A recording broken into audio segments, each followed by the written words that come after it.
আসসালামু আলাইকুম। গ্রন্থাগার ও তথ্যবিজ্ঞান নিবন্ধন প্রত্যাশী সম্মানিত শিক্ষকবৃন্দ, এনটিআরসি প্রদত্ত সিলেবাসের আলোকে আমার এই ধারাবাহিক আলোচনায় আপনাদের সবাইকে স্বাগত জানাচ্ছি। আজকে আমার আলোচনা ষষ্ঠ পর্বে থাকছে। এই আলোচনায় এনটিআরসি প্রদত্ত সিলেবাসের মধ্যে এর আগের কথাগুলোর পরে যে পয়েন্টটি রয়েছে সেটি হলো তথ্য সমাজের বৈশিষ্ট্য।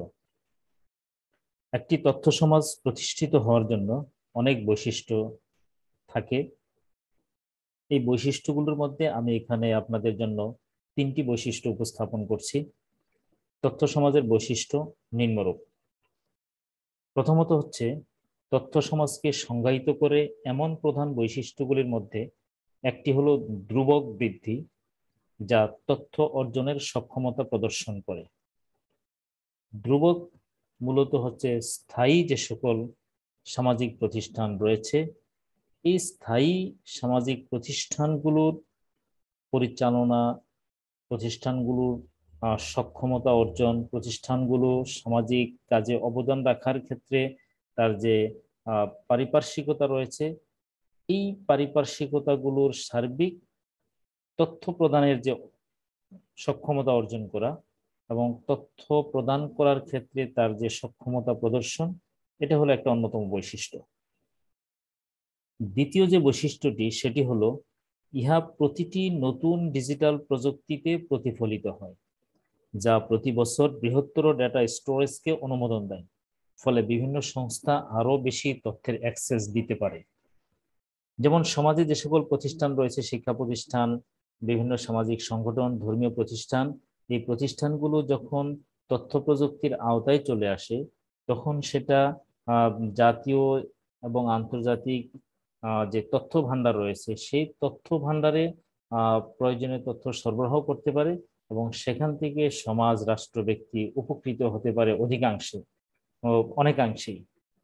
সুতরাং এই তথ্য সমাজের এটা একটা বৈশিষ্ট্য, যে তথ্যকে অবারিত করে দেয়া। তারপর হচ্ছে তৃতীয় নম্বর যে কথাটি, সেটি হলো তথ্যের বৃদ্ধি কেবল ইন্টারনেটের বিকাশের সাথেই নয়, যোগাযোগকেও প্রভাবিত করে।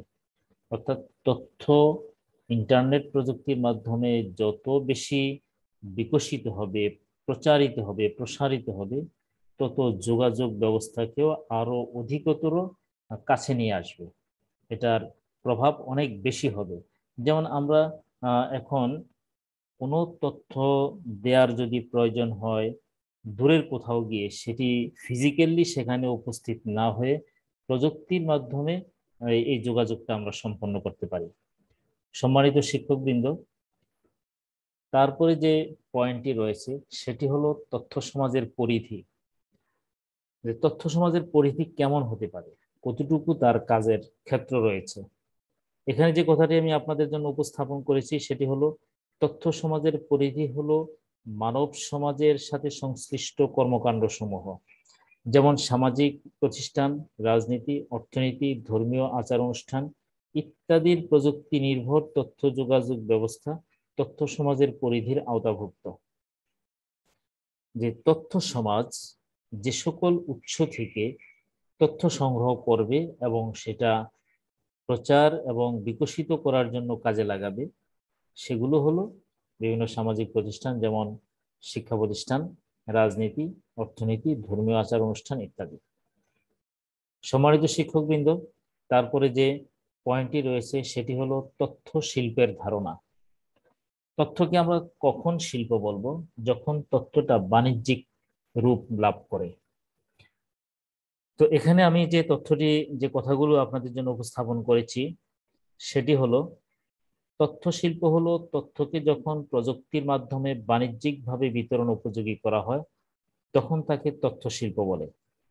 জ্ঞান শিল্প ও তথ্য শিল্প একটি পেশা। কম্পিউটার প্রোগ্রামিং, সিস্টেম নকশা, টেলিযোগাযোগ, কৃষি পণ্য, শিল্প কারখানায় উৎপাদিত পণ্য ইত্যাদির বহুল প্রচারের জন্য গৃহীত পদক্ষেপ তথ্য শিল্পের আওতাভুক্ত। এক কথায়, তথ্যকে যখন মার্জিত অবস্থায় বাণিজ্যিক রূপ দেওয়া হয়, তখন তাকে তথ্য শিল্প বলে। সম্মানিত শিক্ষকবৃন্দ, তারপরে যে পয়েন্টটি রয়েছে সেটি হলো সমাজের বিস্তৃত জনগোষ্ঠীকে একত্রিত করতে তথ্যের প্রয়োজনীয়তা। এক্ষেত্রে আমি আপনাদের জন্য যে কথাগুলো উপস্থাপন করেছি সেটি হলো বর্তমান তথ্য প্রবাহের যুগে বিভিন্ন মাধ্যম দ্বারা খুব সহজে সমাজের ব্যাপক জনগোষ্ঠীর কাছে তথ্য পৌঁছানো যায়। যেমন বিভিন্ন online portal, news paper, Facebook Messenger, WhatsApp, live broadcast ইত্যাদির মাধ্যমে সমাজের ব্যাপক জনগোষ্ঠীকে সামাজিক বা রাষ্ট্রীয় যে কোনো তথ্যের আওতাভুক্ত করা যায়। ফলে যে কোনো দুর্যোগের সংবাদ অথবা ভালো কোনো সংবাদ সহজে মানুষের মাঝে ছড়ানো যায়। যেমন পদ্মা সেতুর উদ্বোধনের সংবাদ মানুষের কাছে ইতিবাচক, আবার করোনা মহামারীর সংবাদ সচেতনতামূলক। সুতরাং সমাজের বিস্তৃত জনগোষ্ঠীকে একত্রিত করতে তথ্যের প্রয়োজনীয়তা অপরিসীম। সম্মানিত শিক্ষকবৃন্দ, তারপরে যে পয়েন্টটি এখানে উপস্থাপন করেছি সেটি হলো তথ্যের চাহিদা পূরণ। তথ্যের চাহিদা পূরণ বলতে আসলে কি বোঝায়? এখানে যে কথাগুলো আপনাদের জন্য আমি সন্নিবেশিত করেছি সেটি হলো যে কোনো তথ্যের প্রকৃত রূপ নির্মাণে সঠিক তথ্য সরবরাহ করা একান্ত প্রয়োজন। ভুল তথ্য উপস্থাপন তথ্যের চাহিদা হতে পারে না। সুতরাং তথ্যের চাহিদা পূরণ বলতে সঠিক তথ্য সরবরাহকে বোঝায়। সঠিক তথ্য ব্যতিরেকে ভুল তথ্য উপস্থাপন করা হলে ব্যক্তি, প্রতিষ্ঠান, সংগঠন বা রাষ্ট্রের যে কোনো ক্ষতি হতে পারে। সম্মানিত শিক্ষকবৃন্দ, তারপরে যে পয়েন্টটি এখানে উপস্থাপন করেছি সেটি হলো এনটিআরসি প্রদত্ত সিলেবাসে রয়েছে গ্রন্থাগারে যোগাযোগের প্রক্রিয়া। আসলে গ্রন্থাগারে কিভাবে যোগাযোগ করা হয়? পাঠক বা গ্রন্থাগার ব্যবহারকারী অথবা যে কোনো ব্যক্তি কিভাবে গ্রন্থাগারে যোগাযোগ করে থাকে? এখানে যে কথাগুলো আমি আপনাদের জন্য উপস্থাপন করেছি সেটি হলো গ্রন্থাগারে যোগাযোগের প্রক্রিয়া মূলত পাঠক কিভাবে যোগাযোগের পথ খুঁজে পায়। এক্ষেত্রে আমি 4টি পয়েন্ট উপস্থাপন করেছি। 1 নম্বর, গ্রন্থাগারে একজন গ্রন্থাগারিক থাকেন। তিনি বিভিন্ন উৎস যেমন বক্তা, লেখক, প্রকাশক ইত্যাদি উৎস থেকে তথ্য বিবরণী গ্রহণ করে থাকেন। 2 নম্বর, তথ্যাবলী যে কোনো আকারে থাকুক না কেন তিনি তা সুসংগঠিত করে থাকেন। 3 নম্বর, পাঠক যাতে সহজে পেতে পারে গ্রন্থাগারিক সেজন্য তথ্যাবলীর প্রয়োজনীয় নির্ঘণ্ট, সারসংক্ষেপ, গ্রন্থপঞ্জি, গ্রন্থসূচি ইত্যাদি তৈরি করে থাকেন।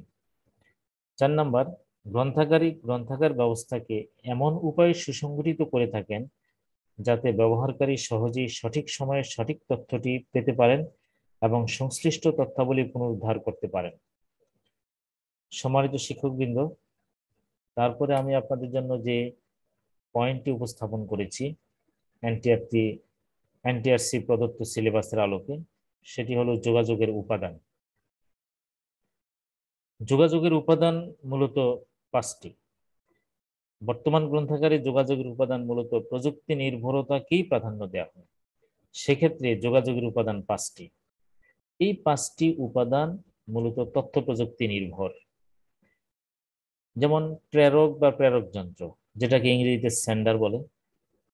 2 নম্বর, তথ্য প্রেরণের মাধ্যম বা মিডিয়া, ইংরেজিতে যেটাকে মিডিয়া বা মিডিয়াম বলে। 3 নম্বর, গ্রাহক বা গ্রহণকারী যন্ত্র, রিসিভার, ইংরেজিতে এটাকে রিসিভার বলে। 4 নম্বর, ডেটা বা তথ্য, ইংরেজিতে এটাকে ইনফরমেশন বলে। 5 নম্বর, গন্তব্য, ইংরেজিতে এটাকে ডেস্টিনেশন বলে। সম্মানিত শিক্ষকবৃন্দ, যোগাযোগ করার জন্য এই 5টি জিনিস লাগে। আমি কারোর সাথে যোগাযোগ করব, আমি প্রেরক। আমি কি দ্বারা যোগাযোগ করতেছি, একটা মাধ্যম দরকার। আমি চিঠি পাঠাবো, তাহলে চিঠি, পোস্ট অফিস হচ্ছে আমার মাধ্যম। যার কাছে চিঠি পাঠাবো তিনি হবেন গ্রাহক। গ্রাহক বা গ্রহণকারী যন্ত্র, রিসিভার। অন্যভাবে যদি বলি আমি এটি মেইল পাঠাবো, তাহলে আমি প্রেরক। মেইল পাঠানোর মাধ্যম হচ্ছে ইন্টারনেট। আবার গ্রহণকারী আরেকটি যন্ত্র, রিসিভার রয়েছে। আমি কি পাঠাবো, এটা হচ্ছে ডেটা বা ইনফরমেশন। এবং এটা যেখানে পৌঁছবে সেই পৌঁছানোর জায়গাটা হলো গন্তব্য বা ডেস্টিনেশন। সম্মানিত শিক্ষকবৃন্দ, আজকের আলোচনা আমার এ পর্যন্তই। আমার এই আলোচনা যদি আপনাদের ভালো লাগে তাহলে অবশ্যই চ্যানেলটি সাবস্ক্রাইব করার অনুরোধ করছি, এবং আলোচনা সম্পর্কে কোনো পরামর্শ থাকলে অবশ্যই দিবেন। পরবর্তী আলোচনায় আপনাদের সবাইকে স্বাগত জানিয়ে আমি আজকের মতো এখানে শেষ করছি। আল্লাহ সবাইকে ভালো রাখুক। আল্লাহ হাফেজ।